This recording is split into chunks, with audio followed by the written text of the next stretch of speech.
What's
yang ceramah rohani, ceramah hikmah Maulid Nabi besar Muhammad sallallahu alaihi wasallam yang akan disampaikan oleh Ustaz Al-Mukarram Haji Yasir bin Salim Fahmi.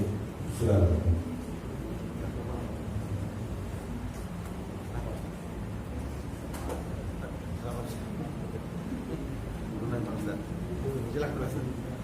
Assalamualaikum warahmatullahi wabarakatuh.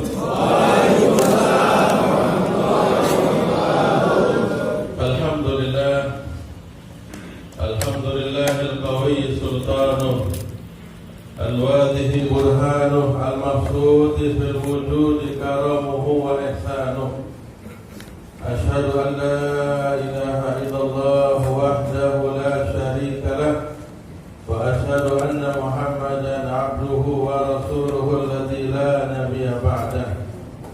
Allahumma shalli wa sallim ala sayyidina Muhammad miftahi babi rahmatillah adada ma fi ilmillah, salatan wa salaman daimaini bidawami mulkillah, wa ala alihi wa sahbihi adada kulli dzarratin alfa marrah. Qala Allah tabaraka wa ta'ala fi kitabil aziz, a'udzu billahi minasy syaithanir rajim. Laqad ja'akum rasulun min anfusikum azizun 'alaihi ma 'anittum harisun 'alaikum bil mu'minina raufur rahim. Wa qala tabaraka wa ta'ala, inna Allaha wa malaikatahu yusalluna 'alan nabi ya ayyuhalladzina amanu sallu 'alaihi wa sallimu taslima. Allahumma salli wa sallim wa barik alaihi. Amal baat yang sama-sama kita hormati, kita banggakan Bapak Wakapolresta Manado, Bapak AKBP Haji Faisal Wahyudi. Kita doakan semoga beliau panjang umur, sehat walafiat, selalu dalam bimbingan Allah dalam menjalankan tugas. Amin ya rabbal alamin. Dan juga segenap jajaran pimpinan anggota Polresta Manado beserta perwakilan dari Mapolsek Kota Manado yang hadir. Mohon maaf tidak saya sebut satu persatu, dan juga yang membanggakan kehadiran dari perwira atau anggota Polda Sulut yang membawakan qasidah-qasidah yang begitu menggugah dan menyenangkan kita, menghibur kita, menyejukkan telinga dan hati kita. Insyaallah mereka bisa semakin berkarya, mereka bisa semakin terlatih, dan bisa semakin tampil di berbagai daerah, menunjukkan bahwasanya sholawat kepada Nabi Muhammad SAW akan memberikan kesejukan bagi hati dan pikiran kita. Insyaallah jamaah sekalian, Bapak Ibu Saudara yang dirahmati oleh Allah, kehadiran kita di tempat ini mudah-mudahan yang tadi harapan disampaikan oleh Bapak Wakapolres bisa memudahkan kita untuk bisa menunaikan ibadah haji, umrah, serta ziarah kepada Nabi kita Muhammad sallallahu alaihi wasallam. Amin ya rabbal alamin. Bapak-bapak, ibu-ibu, saudara sekalian, peringatan Maulid, kenapa sih kok perlu diselenggarakan dan diadakan? Yang pertama adalah melalui peringatan Maulid ini kesempatan bagi kita umat-umatnya mengungkapkan rasa syukur kepada Allah atas kelahiran junjungan Nabi kita Nabi Muhammad sallallahu alaihi wasallam. Sebab nikmat begitu banyak karunia dari Allah. Tapi sebaik-baik nikmat setelah nikmat kita dapat petunjuk Islam dan iman adalah nikmat kita menjadi bagian umat Nabi Muhammad sallallahu alaihi wasallam. Allah Ta'ala firmankan dalam Al-Quran, laqad mannallahu 'alal mu'minin. Sesungguhnya Allah Ta'ala telah mengaruniakan nikmat bagi orang-orang mukmin. Nikmat apa ya Allah? Ib'atsa fihim rasulan min anfusihim. Ketika Allah Ta'ala mengutus seorang Rasul kepada mereka dari jenis manusia sama dengan mereka. Nikmat dari Allah. Kalau kita dapat nikmat makan, nikmat minum, bahkan nikmat kita bisa buang hajat keluar, kita membaca Alhamdulillah. Bagaimana nikmat kelahiran Nabi Muhammad kita gak bersyukur, betul tidak? Betul. Selesai makan, Alhamdulillah. Selesai minum, Alhamdulillah. Bangun tidur, Alhamdulillah. Keluar kamar mandi, Alhamdulillah.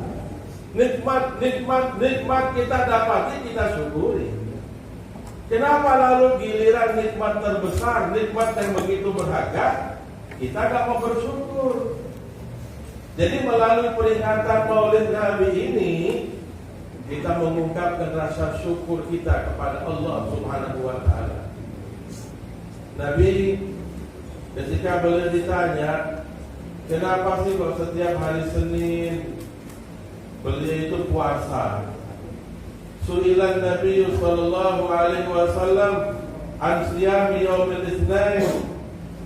Dijawab sama Nabi, fihi wulidtu. Karena pada hari Seninlah aku dilahirkan oleh Allah Subhanahu wa Ta'ala. Jadi beliau mensyukuri hari kelahiran beliau bukan cuma 1 tahun 1 kali, 1 tahun 2 kali, atau 1 bulan sekali, tapi setiap pekan 1 kali. Setiap ketemu hari Senin, setiap ketemu hari kelahiran beliau, beliau selalu bersyukur kepada Allah Subhanahu.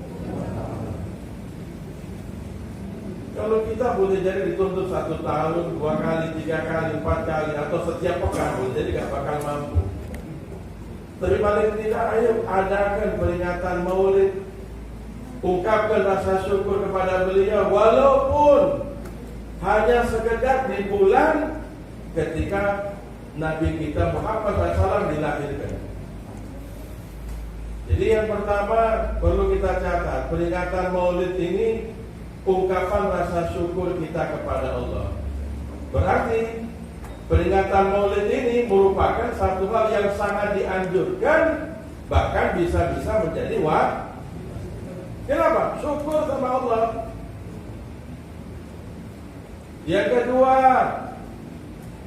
melalui peringatan Maulid Nabi kita Muhammad sallallahu alaihi wasallam, upaya dan usaha kita untuk kembali mengenang dan mengenal serta mendekatkan diri kita kepada Nabi Muhammad. Tadi Pak Waka sudah menyampaikan, orang semua ini adalah umat Nabi. Betul tidak? Betul. Tapi kita sebagai umat Nabi, sejauh mana kita kenal kepada Nabi? Sejauh mana kita kagum kepada Nabi? Sejauh mana kita cinta kepada Nabi? Kalau kita cuma sekedar mengaku, tapi kita nggak kenal, tapi kita nggak dekat, tapi kita nggak sayang, tapi kita nggak cinta, jika pada akhirnya kita tidak tahu ajaran-ajaran beliau, atau bahkan malah kita kagumi orang-orang selain beliau, apakah tidak mengkhawatirkan besok kita tidak diakui sebagai umatnya? Sekarang kita ngaku, tapi nggak kenal, tapi nggak tahu.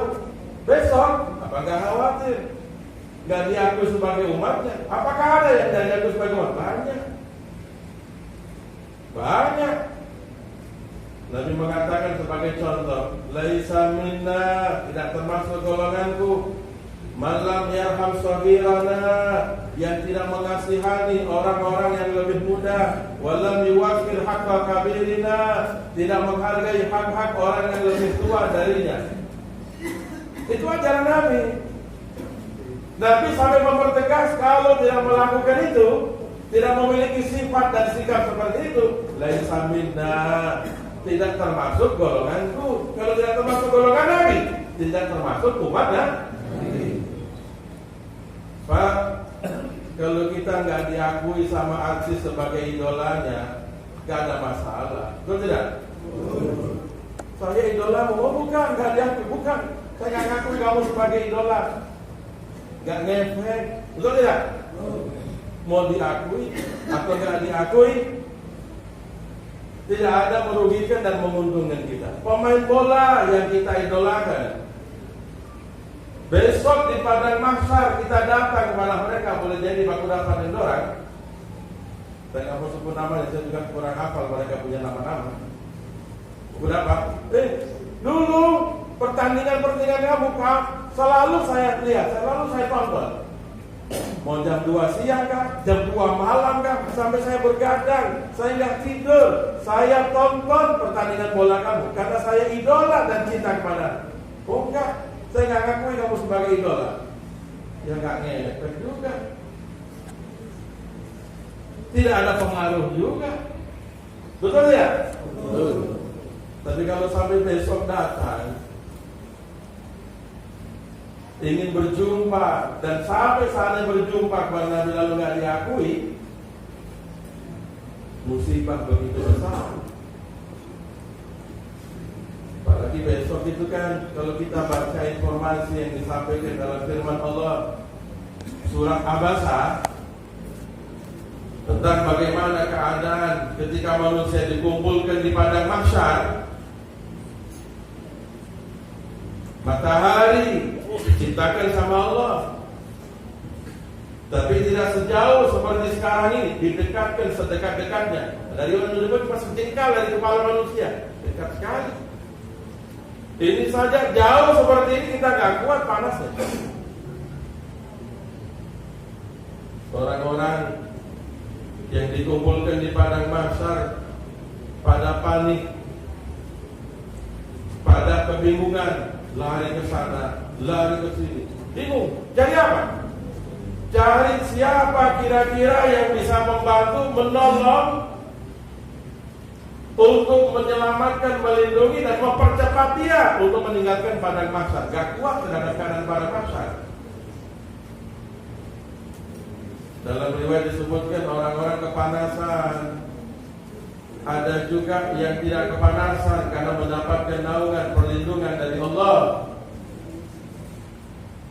Orang-orang yang kepanasan, dalam riwayat disebutkan ada yang sampai mengeluarkan keringat, keringatnya sampai di mata kaki. Ada yang mengeluarkan keringat, keringatnya sampai di lutut, mengeluarkan keringat sampai di pinggul, sampai di pundak, sampai di telinga.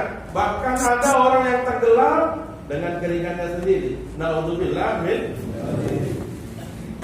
Ada orang-orang yang mendapat naungan dari Allah. Itu mereka panik. Siapa kira-kira bisa menolong? Dari begitu paniknya, yauma yafirul mar'u min akhihi.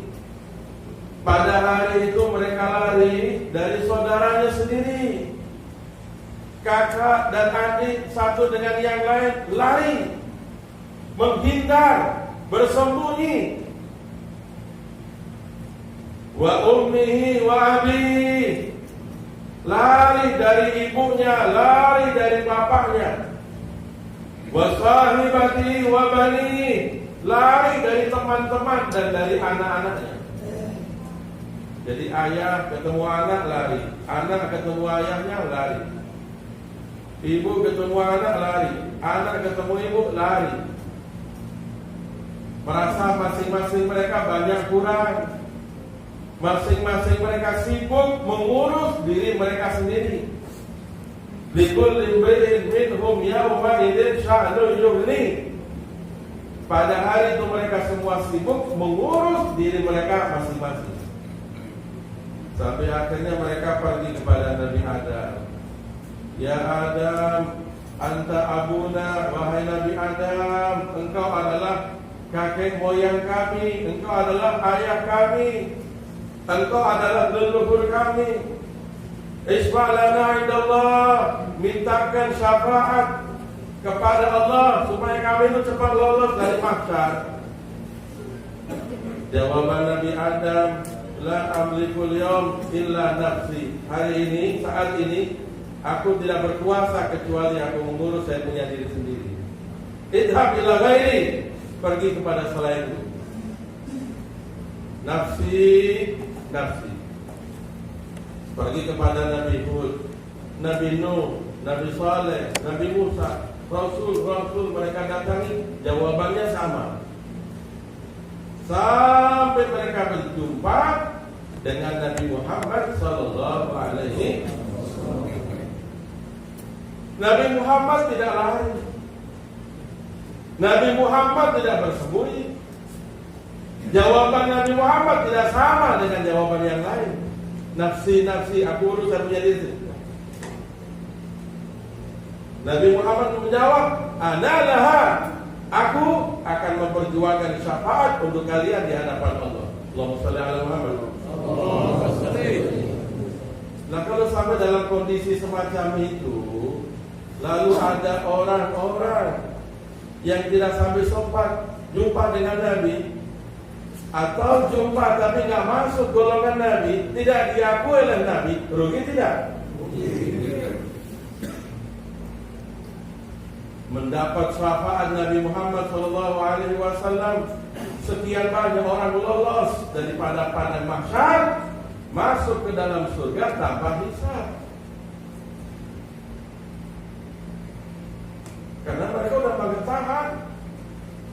Sampai-sampai mereka mengatakan, wahai Rasulullah, percepat kami bisa melangkah meninggalkan tempat ini. Kalau memang mau masuk surga, masuk surga. Tapi kalau harus masuk neraka, gak apa-apa masuk neraka. Yang penting jangan di tempat ini.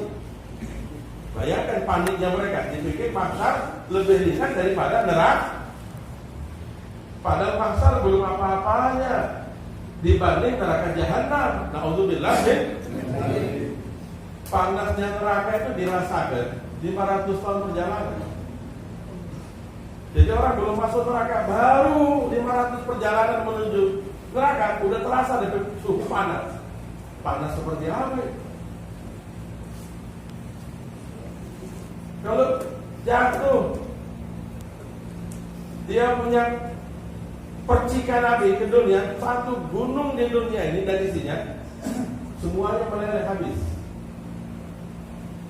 Na'udzubillah min. Pengen nggak selamat dari neraka? Ingin. Mas satu jawab. Pengen nggak selamat dari neraka? Ingin. 10 orang. Semuanya itu tidak. Pengen selamat tidak? Ingin. Paling tidak 2 amalan. Mau amalan nggak?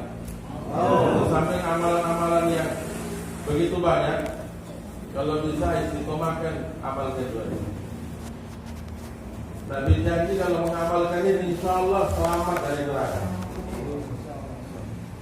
Mau tahu? Oh. Kira-kira mau bikin tidak?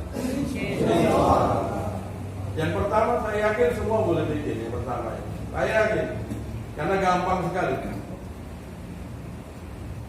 Setiap kali habis sholat maghrib, baca Allahumma anjirni minan nar 7 kali. Kata Nabi SAW, barang siapa habis maghrib dia baca Allahumma anjirni minan nar. Kalau sendiri, kalau berjamaah Allahumma anjirna minan nar, Allahumma anjirna minan nar, Allahumma anjirna minan nar sebanyak 7 kali.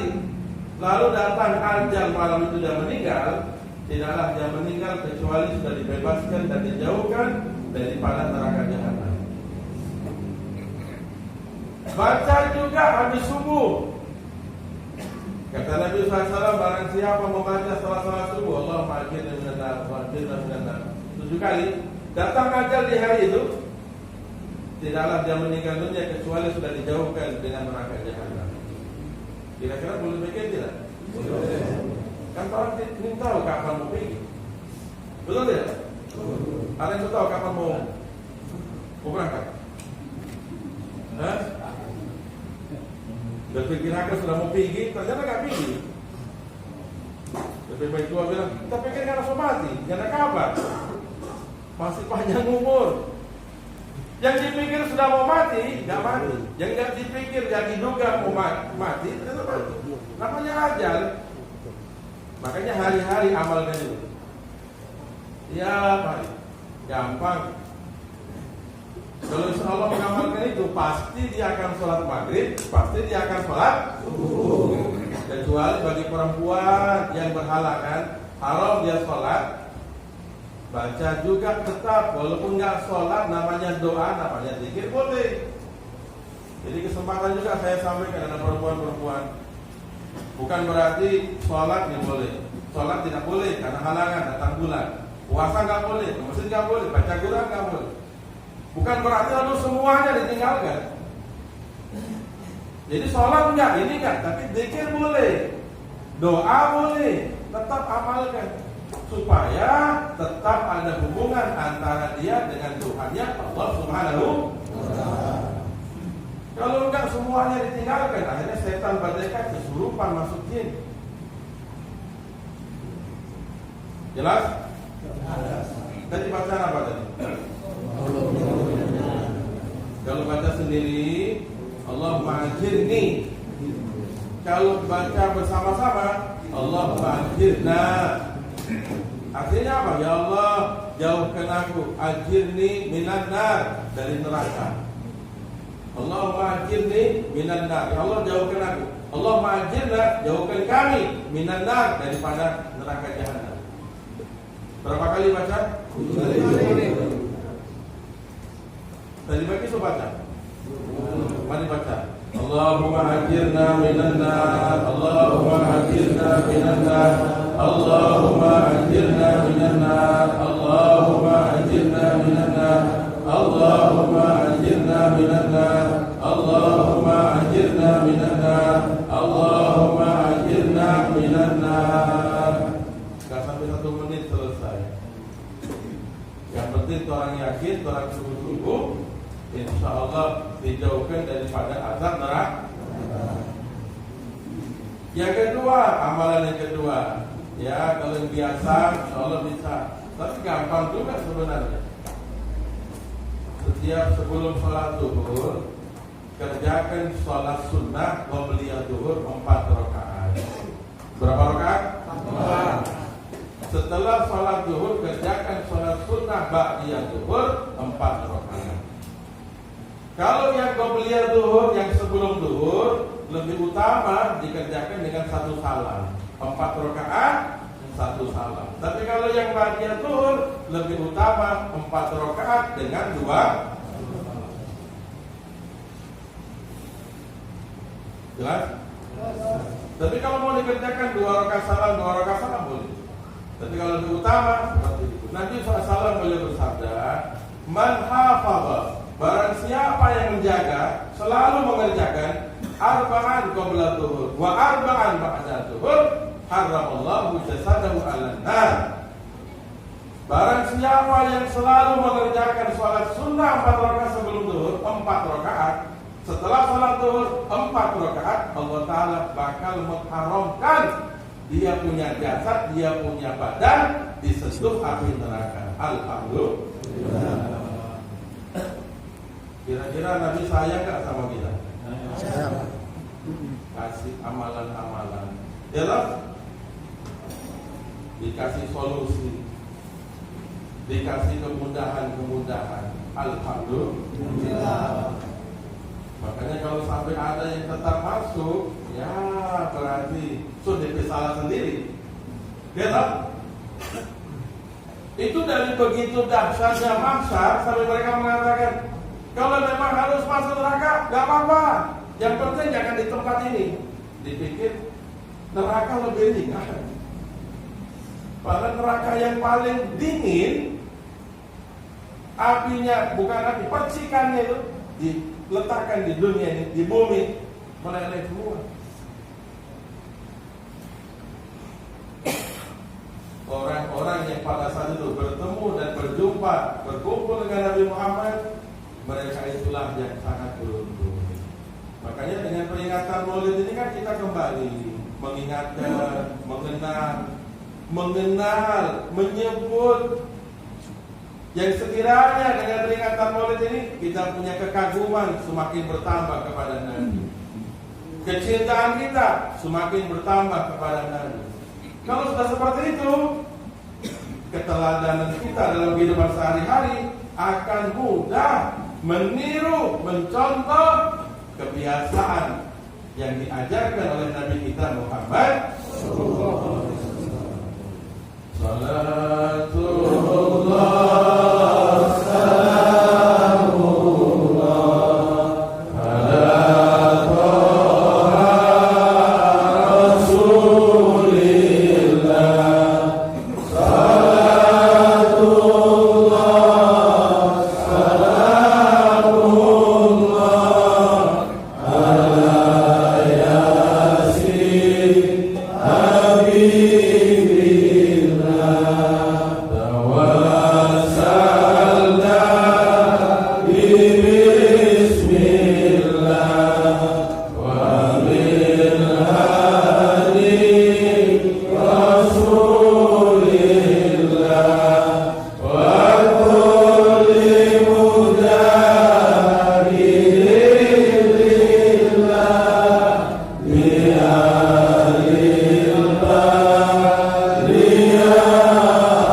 dengan hal-hal yang positif, dengan hal-hal yang baik, akan cenderung kepada hal-hal yang negatif yang dimurkai oleh Allah Subhanahu wa Ta'ala. Dengan baca sholawat gak senang, kepanasan. Tapi begitu diputar lagu-lagu, musik-musik, ya toh? Nikmat. Berarti nyenak betul ini. Berarti ada perlu dimasukkan bengkel. Mesti sering dibawa hadir maulid, insyaallah jadi obat bagi kita. Nah hadirin, Nabi kita Muhammad sallallahu alaihi wasallam, beliau itu manusia, benar manusia. Bashar, manusia. Tapi orang semua harus tahu dan yakin bahwasanya Nabi kita Muhammad sallallahu alaihi wasallam manusia, tapi tidak sembarang atau tidak seperti umumnya manusia. Semuanya diberikan keistimewaan, kelebihan oleh Allah. Wajah beliau, badan beliau, warna kulit beliau, rambut beliau, pandangan beliau, pendengaran beliau, sampai bawakan tadi bilang suara beliau. Allahumma shalli ala Muhammad. Tidak sama dengan umumnya manusia yang lain. Khalaqahullah ala ajmalil surah, diciptakan oleh Allah dalam bentuk yang terbaik dan terindah. Tidak ada makhluk, tidak ada manusia yang lebih ganteng daripada Nabi kita Muhammad. Lihat, ada wajah orang-orang begitu ganteng. Ketahuilah, sadarilah, kegantengan orang itu gak sebanding dengan kegantengan yang ada pada wajah mulia Nabi kita Muhammad sallallahu alaihi wasallam. Begitu luar biasa sempurnanya. Sampai salah seorang sahabat ketika memperhatikan wajah Nabi, dia mengucapkan, wa ajmalu minka lam tarakatu aini, yang lebih indah daripada wajahmu wahai Nabi, saya punya mata belum pernah memandang. Wa ahsanu minka lam talidin nisa'u. Orang yang lebih baik daripada kamu wahai Nabi, akhlaknya, budi pekertinya, perbuatannya, ucapannya, belum ada perempuan manapun juga yang melahirkannya. Khuliqta mubara'an an kulli aibin. Engkau diciptakan oleh Allah terbebas daripada berbagai macam cacat dan kekurangan. Tidak ada salah, tidak ada keliru, tidak ada cacat sedikit pun dalam diri Nabi kita Muhammad SAW. Ka'annaka qad khuliqta kama tasha'u. Seakan-akan engkau diciptakan sesuai dengan kemauan dan pesananmu. Sempurna sekali. Nah, kalau ini mata bisa lihat itu, bisa lihat itu, bisa lihat itu. Indah, indah, indah ciptaan Allah. Tapi tidak bisa melihat yang terindah. Alangkah ruginya kita. Istri Nabi Sayyidah Aisyah, satu kali beliau itu jahit di kamar. Sementara menjahit, jarumnya jatuh.